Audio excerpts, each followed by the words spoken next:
창세기 12장 이하에서 구원론을 공부하게 되는데 하나님께서 여러분을 또 구원의 자리로 초대해 주심을 감사드립니다. 오늘 또 이제 여러분들이 아브라함과 이삭과 야곱, 요셉을 통해서 하나님 주시는 구원의 복음을 잘 깨닫는 복을 누리시기를 소원하면서 이제 창세기 강의 12장 이하를 시작합니다.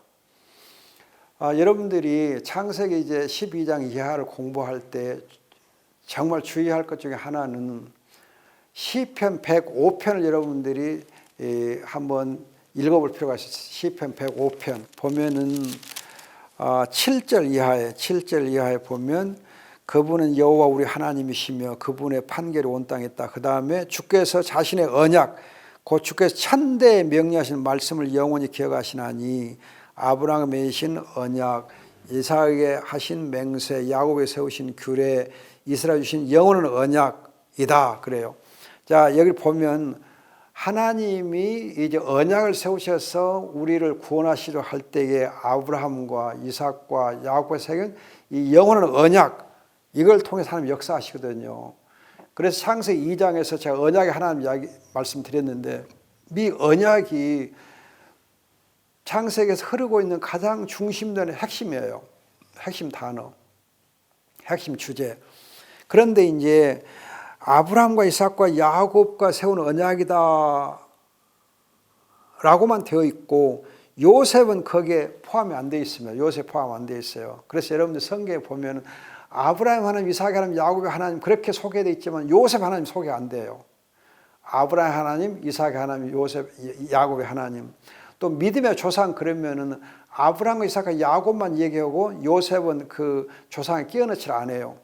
그럼 왜 요셉이 훨씬 더 성경이 중요하고 또 특출하고 어떻게 보면 예수님의 모형 같기도 한데 이 요셉은 빼놨을까?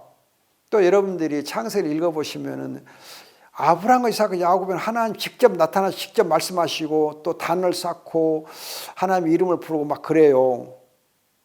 환상도 보여주시고 꿈에 나타나셔서 하시고 그렇게 하시거든.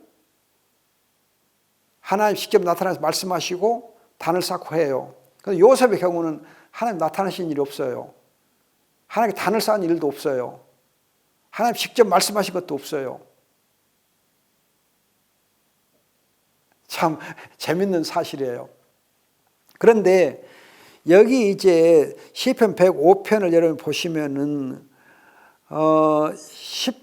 15절에 내 기름 부음 받은 자를 건드리지 말고 내 선제를 해치지 말라 그렇게 하시고서 주께서 그들 앞서 한 사람을 보내셨으니 종으로 팔린 요셉이었다.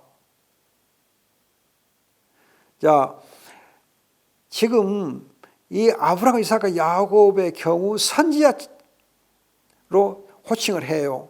그런데 그들 앞서 아브라함, 이삭과 야곱의 앞서 한 사람을 보내셨는데 요셉이다. 그래서 18, 19절 보면 요셉은 그 발이 족쇄에 상하고 그 목이 쇠사슬에 매였으며 주님의 말씀이 이룰 때까지 여호와의 말씀, 언약의 말씀 그를 단련했다.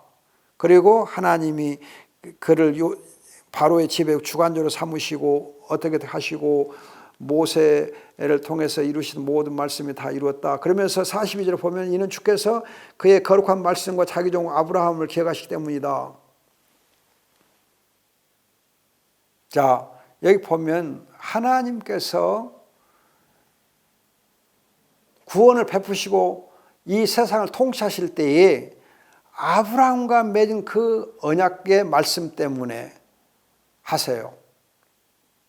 언약의 말, 아브라함과 맺은 그 언약의 말씀이 하나님 세상을 통치하실 때 가장 중요한 핵심 메시지예요. 그런데 그 언약의 말씀으로 요셉을 단련하시고 그 요셉을 통해서 그 언약의 말씀이 이루어지게 한다 그래요. 언약의 말씀이 이루어지게 한다 그래요. 그러니까 요셉은 어떻게 보면 아브라함과 이삭과 야곱과 맺은 그 언약을 성취하는 하나님의 그 도구로 쓰시는 거거든요. 그래서 요셉의 경우는 하나님 직접 말씀한 거고 물론 꿈을 2번 꾸게 한 건 있지만 그 외에는 이제 꿈에 나타나서 말씀하신 일 없거든요. 요셉을 하나님께서 어떻게 쓰시느냐? 직접 말씀한 거 없어요. 직접 나타나신 거 없어요. 또 단을 쌓은 것도 없어요. 그런데 그의 모든 삶 속에서 인생의 여정 속에서 하나님이 함께 하시고 하나님 그를 통해서 역사하시고 하나님 그의 언약을 이루어 가시는 거예요. 자, 이걸 보면 여러분들이 아브라함, 이삭, 야곱, 요셉 이 넷을 놓고 보시면서 언약을 세우신 하나님 언약의 말씀, 그리고 그 언약을 성취하실 때 어떻게 하시는가? 우리의 삶 속에서 하나님이 이루어 가세요. 하나님 삶 속에서. 여러분들이 혹시 하나님이 내게 직접 나타나셔서 말씀하시지 아니하시고 어떤 계시를 주지 않고 그럼 하나님이 나를 특별히 사랑한 거 없는가? 그렇게 오해할 수 있는데 그게 아니고 요셉을 통해서 보면 철저하게 하나님께서 말씀이 이루어지도록 연단하십니다. 그리고 우리의 삶의 여정 속에서 하나님이 함께 하시고 역사하시고 그의 언약을 이루어 가세요. 그 점을 꼭 주의하시면 좋겠습니다. 요셉은 아브라함 사업과는 다르게 여러분들이 나중에 보시겠지만 창세기 41장 보시면 41장 38절 보면 41장 38절 보면은 요셉은 그 안에 하나님의 영이 있는 사람이다. 그렇게 바로가 평을 해요. 이걸 보면 요셉은 하나님의 성령이 그 안에 있는 사람. 우리말 번역에 이제 하나님 영으로 감동된 사람 그렇게 되어 있지만 히브리어에서는 하나님의 영이 그 안에 있는 사람 그래요. 요셉은 그런 점에서 굉장히 특별한 사람이에요. 하나님의 영이 그 안에 있는 사람. 또 이제 하나님 하시고자 하는 일을 요셉은 하시거든요. 그렇게 해서 하나님의 나라를 세워 나가시고 그 언약을 성취해 나가십니다.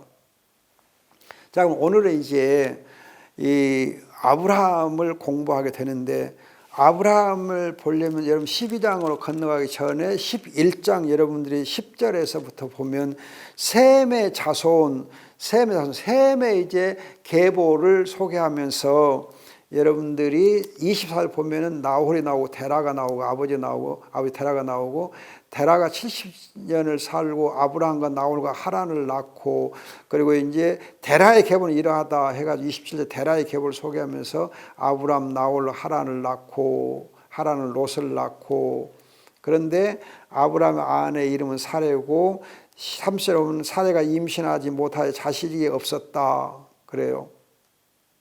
자, 여기 보면 아브라함은 셈의 후손, 데라의 후손이면서 사레와 결혼했는데 자식이 없어요.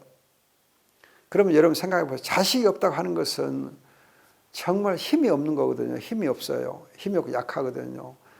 이런 이제 아브라함에게 하나님께서 하란 있을 때 이제 하나님이 떠나라 했을 때에 가나안 땅으로 가고자 해서 롯과 함께 떠나잖아요. 롯과 함께 떠납니다. 이걸 보면 정말 아브라함은 의지할 때라고는 아무것도 없으니까 조카 롯을 데리고 와요. 롯을 데리고 이렇게 약한 이제 아브라함입니다. 그러면 이 아브라함은 이 앞서 여러분 니므롯 즉 네피림으로 대표되는 이 니므롯 힘센 용사와 같은 니므롯과 대조가 돼요. 권력을 우상화했던 이 니므롯과 대조가 되는 것이 아브라함이에요.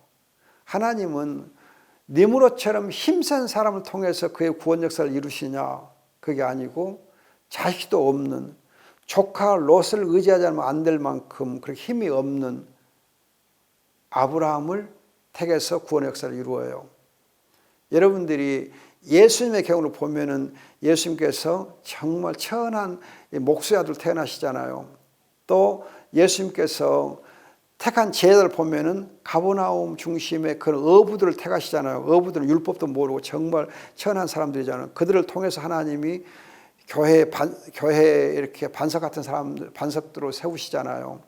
그런가 하면 이제 바울이나 베드로가 얘기한 대로 하나님께서는 약한 자를 택해서 강한 자를 부끄럽게 하시고 없는 자를 택해서 부유한 자를 오히려 부끄럽게 만든다 하시잖아요. 하나님께서 오히려 연약한 자를 들어 쓰신다고 하거든요. 구원의 역사를 이루실 때 참 연약한 자들. 그래서 여자의 후손을 할 때에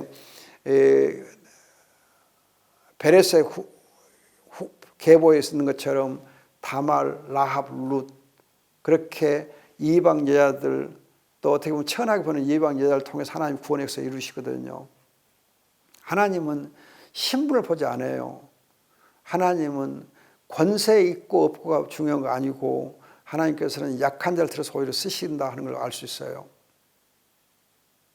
교만하지 않은 자, 하나님 앞에 겸손한 자를 하나님 들어 쓰십니다.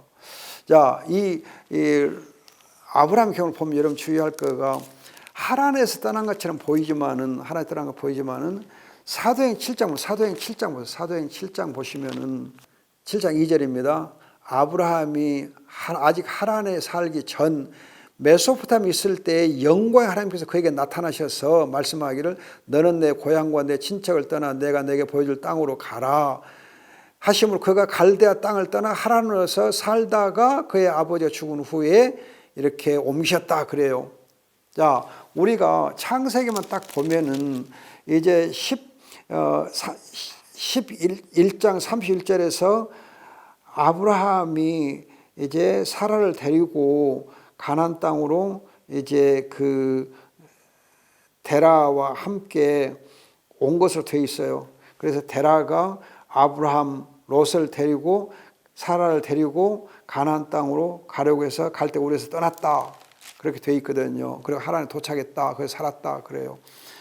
그리고 나서 12장에서 여호와께서 아브라함에게 말씀하시기를 너는 내 땅, 내 친척, 내 아버지 집을 떠나서 내가 내게 보여줄 땅으로 가거라. 그러잖아요. 그런데 이 두 이제 부분들을 이렇게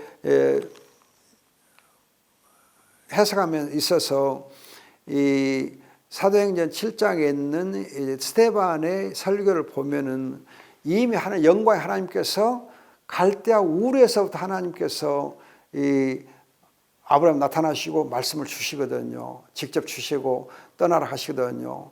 데라가 이렇게 데리고 떠난 것처럼 보이지만 사실은 아브라함에게 하나님 직접 나타나서 말씀을 하시고 떠나게 돼요. 그래서 여러분들이 히브리서 11장 보면 히브리서 11장 또 보면은 8절에 히브리서 11장 8절 믿음으로 아브라함은 부르심을 받았을 때 순종하여 장래의 유업으로 받을 곳으로 나아가되 어디로 가는지를 알지 못하고 나갔으며 믿음으로 그는 약속의 땅에 타국인과 같이 잠시 머물렀는데 동일한 약속의 상수된 이삭과 야곱과 더불어 장막에서 거주하였다. 그래요. 자, 여기 보면 아브라함이 부르심을 받았을 때에 순종하여 장래 유업을 받을 곳으로 나아가셨다. 그러면 장래 유업을 받을 곳이 어디예요? 가나안 땅이거든요. 근데 가나안 땅으로 가는데 부르심을 받아가지고 가나안 땅으로 가지 않아요. 부르심을 받아가지고. 그런데 이제 오해를 여러분들이 히브리서 11장 8절에 오해할 수 있는 거가 어디로 가는지 알지 못하고 나갔다. 그래 어디로 가는지 알지 못하고 나갔다. 그러나 장래 유업으로 받을 곳으로 나아가야 돼 그러잖아요. 장래 유업을 받을 곳으로 나가요. 그리고 이제 여러분들이 11장에서 창세기 11장에서 보면은 가나안 땅으로 가려고 갔다 그래요. 가나안 땅으로 가려고 갔다 그랬고 또 창세기 12장 여러분들이 5절 보면은 가나안 땅으로 가려고 떠나서 마침내 가나안 땅에 들어갔다 그래요. 가나안 땅으로 가려고 했다 하는 말이 창세기 11장에도 있고 12장 5절에 또 있잖아요. 그리고 히브리서 11장에서도 장래 유업을 받을 곳으로 나가되 그래요. 그러면 어디로 가는지 알지 못했다. 나갔다. 이 말은 무슨 뜻인가? 히브리서에서 말하는 말은 무슨 뜻인가? 제가 생각할 때는 가나안 땅으로 가는데 그 가나안 땅이 어떤 땅인지 가나안 땅의 방향이 어딘지 그것도 제대로 모르고 물론 하나님께 가나안 땅으로 가라 하니까 그 가나안 땅을 향해서 가는 거예요. 그냥 말씀만 의지하고 가는 거예요. 그 땅이 어떤 땅인지 그 땅이 어느 곳에 붙었는지 그것도 제대로 알지 못하고 그저 가나안 땅으로 가라. 그러니까 하나님의 그 말씀을 따라서 가나안 땅으로 간 거예요. 자, 우리가 이걸 보면은 말씀에 순종할 때에 내가 그 말씀의 뜻을 다 해석해서 알고 그 말씀이 어떤 뜻이냐 다 알고 순종하느냐? 아니에요. 말씀에 순종할 때에 그냥 말씀대로 순종하는 거예요. 그 말씀이 무엇을 의미하는지 제대로 알지도 못하면 그 말씀대로 그냥 순종하는 거예요. 그게 바로 믿음이에요. 아브라함 믿음으로 나아간 거예요. 자, 여기서 하나 더 강조하고 싶은 것은 영광의 하나님께서 아브라함 불러주신 거예요. 영광의 하나님이. 여러분 출애굽기에 보면은 영광의 하나님이 이스라엘 백성을 구름 기둥 불 기둥으로 함께하고 인도하시잖아요. 영광의 하나님께서. 영광의 하나님이. 그래서 여러분들이 고린도서 2장에 보면은 영광의 주님을 내가 십자가에 못 박아 죽였다 그래요. 영광의 주님을 십자가에 못 박아 죽였다 그래요. 또 여러분들이 요한복음 1장 보면은 1장 14절 보면 예수님께서 말씀이 육신이 우리 가운데 거했을 때 영광에 충만했다. 영광의 주님이 우리 가운데 함께 하시 우리 인도하거든요. 영광의 주님이. 영광의 주님이 아브라함 나타나셨고, 영광의 주님이 아브라함 인도하시고, 영광의 주님이 이스라엘 백성 함께 하시고, 이스라엘 백성 인도하시고, 영광의 주님이 우리와 함께 하시고, 영광의 주님 우리를 인도하시거든요. 영광의 주님. 하나님의 영광을 보고 우리가 따라가거든요. 자, 이렇게 아브라함이 영광의 주님이 나타나셔서 말씀하시고 했을 때 그 말씀을 의지해서 이제 창세기 12장 보면은 하나님 떠나가요. 이렇게 이제 창세기 12장에서 하나님 말씀할 때 보면 그 말씀의 내용이 뭐예요? 너는 내 땅, 내 친족, 내 아비의 집을 떠나 내가 내게 보여줄 땅으로 가거라 하는데, 먼저 보면 땅을 떠나라 그래요. 그 다음에 친족을 떠나라 그래요. 그 다음에 아버지 집을 떠나라 그래요. 보면 땅, 좀 넓은 범위죠. 그 다음에 친족, 조금 더 범위가 좁아지죠. 그 다음에 내 아버지 집을 떠나라. 더 범위를 좁혀줘요. 구체적으로 해줘요. 그러면서 내가 보여줄 땅으로 가거라. 하나님께서 아브라함을 부르실 때에 땅도 버려라. 친족도 버려라. 네 아비 집도 버려라. 이건 정말 버리기 힘든 거거든요. 이사가는 쉬운 거 아니거든. 친족 버리는 거 쉬운 거 아니거든. 의지할 데가 그럼 없잖아요. 또 이제 내 아버지 집도 떠나라. 그럼 다 뿌리채 다 버리고 떠나가는 건데, 이렇게 완전히 세상과 단절하는 거죠. 단절해라. 하나님 부르시면 할 때는 세상 줄을 다 끊으라는 거죠. 끊어라. 일단 하나님만 붙잡으라는 거죠. 세상 줄 다 끊고, 얽매기 쉬고 다 끊고, 그냥 온전히 하나님만 그냥 맨몸으로 따르라는 거죠.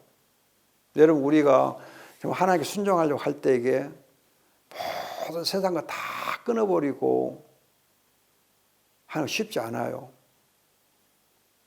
때로는 이게 필요해요. 다 끊어야 할 때가 있어요. 온전한 하나님께 헌신하려고 할 때는 다 끊어야 할 때가 있어요. 세상에 다 붙잡고 하나님 따르기는 어려워요. 끊을 때 끊고, 단절할 거 있을 때 단절하고 따르는 거예요. 그렇게 되니까 하나님께서 너를 큰 민족이 되게 하고 네 이름을 크게 하고 네가 복이 될 것이다. 너를 축복하는 자에게 내가 복을 주고 너를 저주하는 자에게 내가 저주하겠다. 땅의 모든 족속이 너로 말미암아 복을 받을 것이다. 자, 이 말씀 보면은 자식도 없는 그에게 큰 민족을 이루겠다 하세요. 여러분 15장에 가면은 하늘의 별들처럼 바다의 모래알처럼 많게 하겠다 그렇게 말씀하거든요. 큰 민족을 이루겠다. 또 이제 내 이름을 크게 할 것이다. 여러분 11장에 바벨탑을 쌓을 때 보면 사람들이 자기 이름을 크게 내려고 스스로 노력했잖아요. 그러다 오히려 하나님께서 심판하고 매를 때려서 흩어지는 일이 있었거든요. 그런데 하나님께서는 오히려 이제는 내 이름을 더 크게 창대하게 하겠다. 하나님이 그 이름을 높여주시니까 커지는 거지요.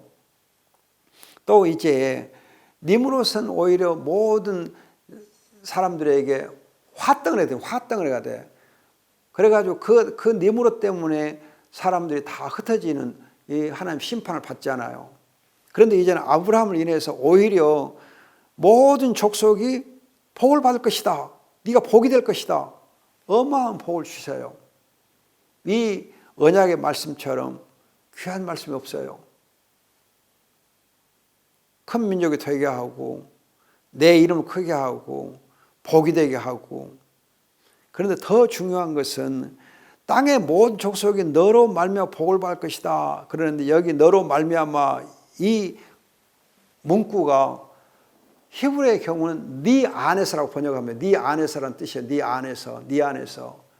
네 안에서 복이 될 것이다. 복을 받을 것이다. 네 안에서, 네 안에서. 아브라함 네 안에서 복을 받을 것이다. 이건 마치 여러분 우리 신약에 보면 그리스도 안에서 우리가 복을 받잖아요. 그리스도 안에서. 그리스도와의 연합관계 통해서, 그리스도와의 언약관계 속에서 우리가 복을 받거든요. 그리스도와 연합되면서 복을 받거든. 이걸 보면 아브라함이 우리 언약의 어떤 조상이요, 믿음의 조상이요. 그래서 그 아브라함 안에서 우리가 복을 받게 돼 있어요. 아브라함이 가진 그 믿음을 가지고 아브라함 안에서 아브라함과 함께 우리가 복을 받아요. 엄청난 복이죠. 엄청난 거죠. 아브라함 안에서 우리가 복을 받아요. 그리스도 안에서 우리가 복을 받는 것처럼 아브라함 안에서 복을 받아요. 아브라함의 믿음을 가지고 우리가 아브라함의 후과 같이 함께 상속이 되어서 복을 받아요. 그러니까 아브라함의 믿음의 조상이라고 하는 것은 엄청난 의미가 있어요. 아브라함 안에서, 아브라함이 가진 믿음 때문에 그 아브라함 안에서 복을 누리게 됩니다. 자, 이렇게 하나님이 말씀해 주시니까 아브라함이 여호와께서 자기의 말씀하신 대로 갔고 롯도 함께 갔다. 그때 나이 75세였다. 아브라함이 그 안에 사라와 조카 롯과 하란에서 그들이 모은 모든 재산과 거기서 얻은 사람들을 이끌고 가나안 땅으로 가려고 떠나서 마침내 가나안 땅으로 들어갔다. 이렇게 아브라함은 하나님의 말씀대로, 말씀하신 대로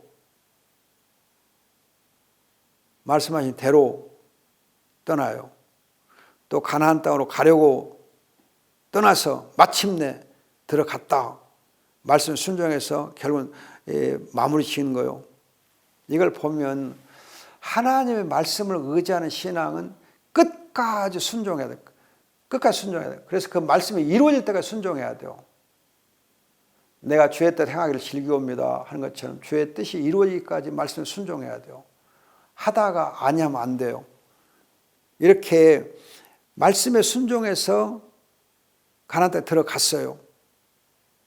그러니까 실제로 보면은 여호와께서 아브라함 나타나셔서 말씀하시기를 내가 이 땅을 네 후손에게 주겠다.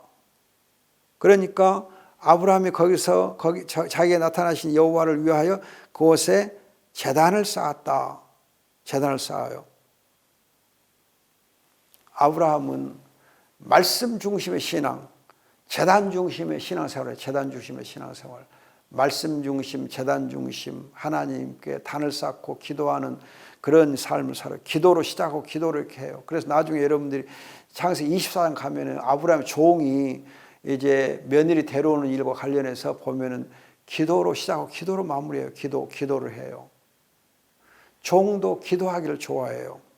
아브라함의 삶이 기도로 항상 이렇게 하니까 그 종도 그걸 배우는 거예요.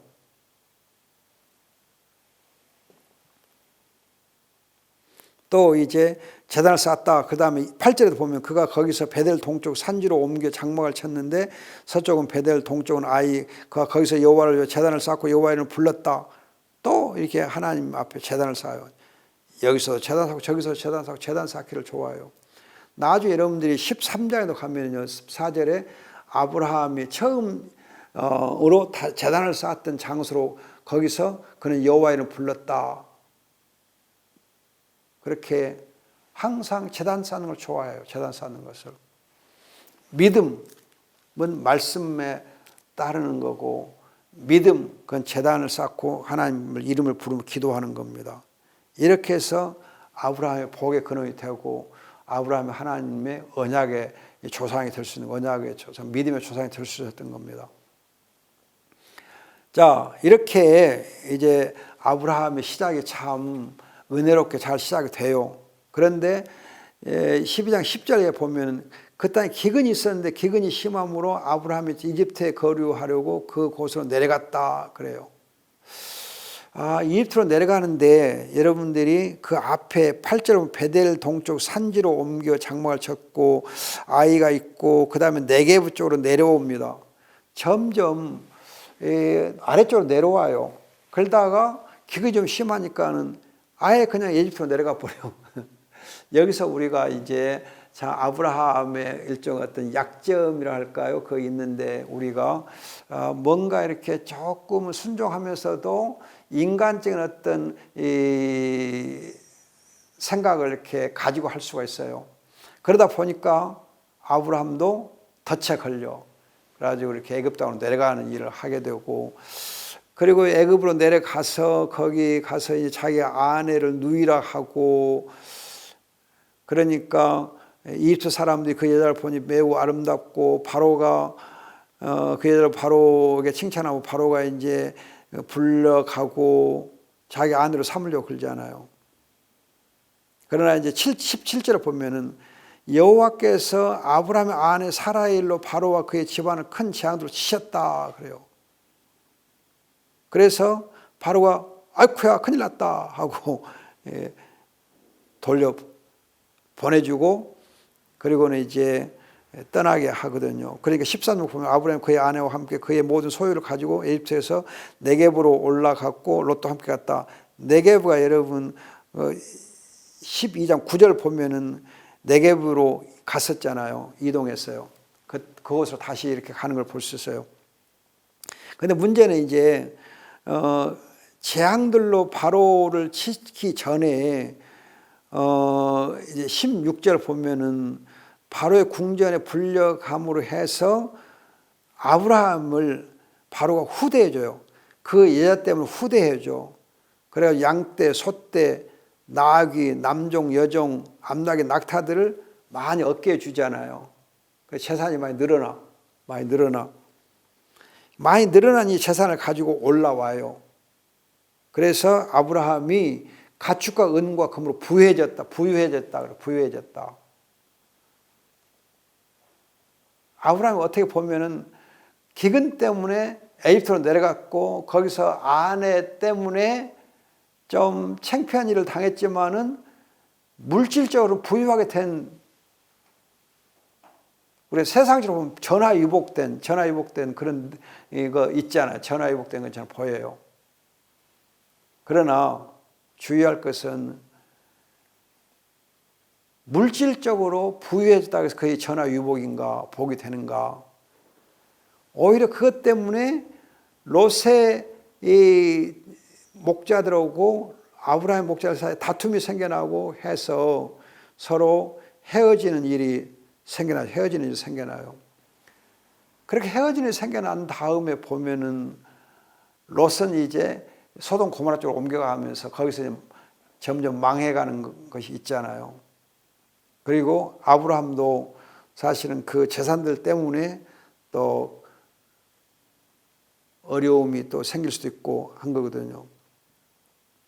재산이 오히려 문제를 유발할 수도 있어요. 꼭 부유해졌다 좋은 건 아니거든요. 그러나 이제 아무튼 아브라함의 경우를 보면은 이렇게 이 네겝으로 옮겨와 가지고 거기서 4절 보면 단을 쌓고 여호와를 불러요. 이걸 보면 아브라함은 하나님 회개하고 하나님 말씀대로 여기서 머물러서야 되는데 기근 좀 들었다고 가나안 땅으로 갔으니 기근 좀 들어서 애굽 땅으로 갔으니 참 내가 창피를 당해도 쌉니다. 수치를 당해도 쌉니다 하고 이제 회개하거든요. 아내를 누이라 해가지고 자기 목숨 보전을 하고 정말 이렇게 부끄러운 일을 행했음을 회개하거든요. 하나님의 말씀대로 지키지 못한 것을, 땅에서 사는 걸 지키지 못한 것을, 자기 땅을 지키지 못한 것에 대해서 회개하거든요. 그러나 이제 하나님께서 불쌍히 여겨서 은과 금과 가축으로 풍부하게 해주신 그 은혜를 또 감사해요. 하나님 부족한데 오히려 이렇게 채워주시니 감사합니다. 오히려 하나님께서 내게 은혜를 베풀어서 감사합니다. 그래요. 그래가지고 이제 이 제사에 많아서 함께 살 수 없게 되고 다툼이 있었을 때에 아브라함은 롯에게 말해요. 너는 내 친족이고 이니까 나와 내 사이에 다툼이 없도록 하자. 그러면서 네가 오른쪽으로 가면 내가 왼쪽으로 가겠다. 이렇게 아브라함이 롯에게 제안을 해요. 그럼 아브라함은 삼촌이잖아요. 나이도 좀 있잖아요. 그럼 롯에게 야, 내가 좋은 데 택해서 갈 테니까 너는 나중에 네 알아서 택해서 가거라. 그게 아니고 조카 롯에게 양보를 해요.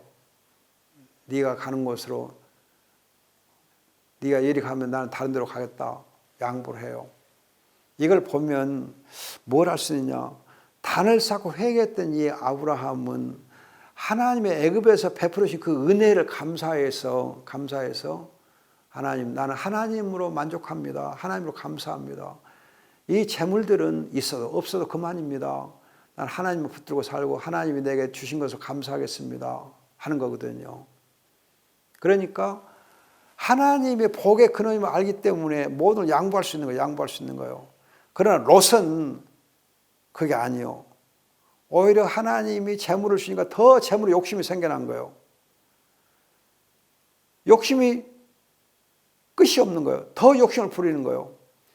욕심을 부리니까 롯이 눈을 들어 요단 오온들을 바라보니 소돔과 고모라를 멸망시 전이었으므로 여호와의 동선 같고 에집트 땅과 같았다.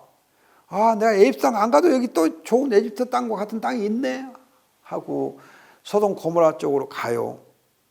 소돔 고모라는 13절에 소돔 사람 악하였고 여호와께 큰 죄인들이었다 그러잖아요. 소돔 사람들이 이미 악하고 큰 죄인에도 불구하고 그 소돔 고모라 쪽으로 가요. 왜? 소돔 고모라가 살기 좋은 거거든. 소돔 고모라가 물이 넉넉하거든. 소돔 고모라가 좀 잘 살거든. 그러니까 잘 사는 데 가서 나도 같이 붙어서 살아보자 한 거거든. 물질적인 탐욕이 발동된 거거든요. 그래서 롯은 재물을 따라서 또 세상의 부요함을 따라서 가거든요. 그 땅이 악하건 그 땅이 패역하건 그 땅이 부패하고 하나님 앞에서 정말 죄를 크게 범하는 것 관계없이 세상 따라 가거든요.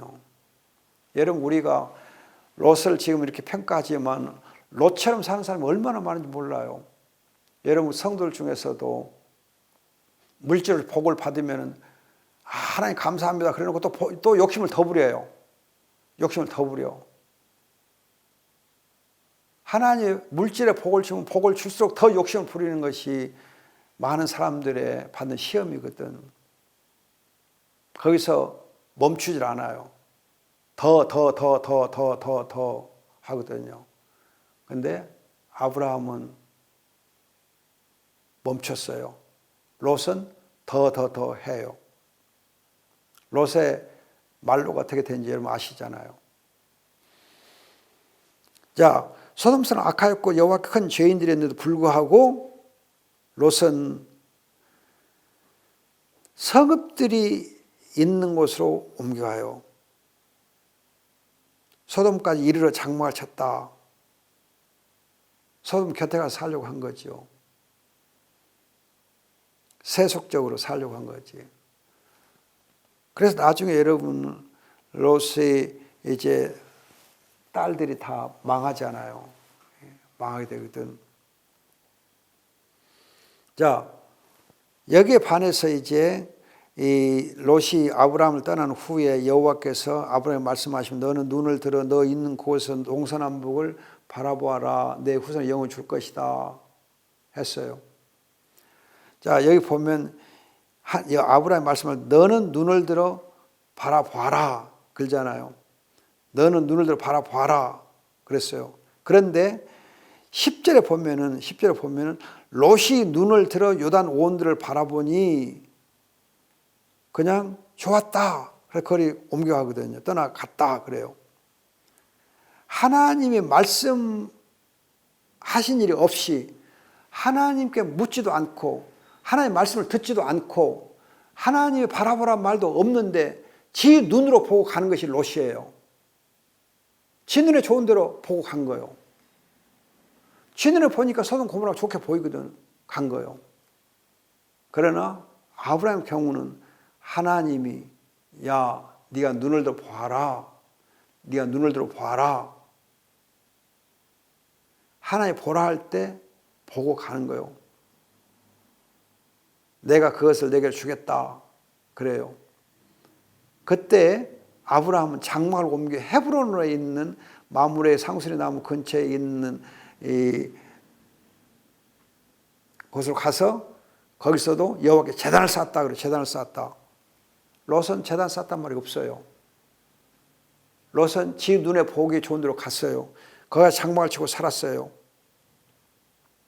그러나 아브라함은 하나님이 눈을 들어서 바라보라 할 때 바라보았고 하나님 말씀을 따라서 땅을 택해서 갔고 거기 가서 제단을 쌓고 하나님께 간구해요.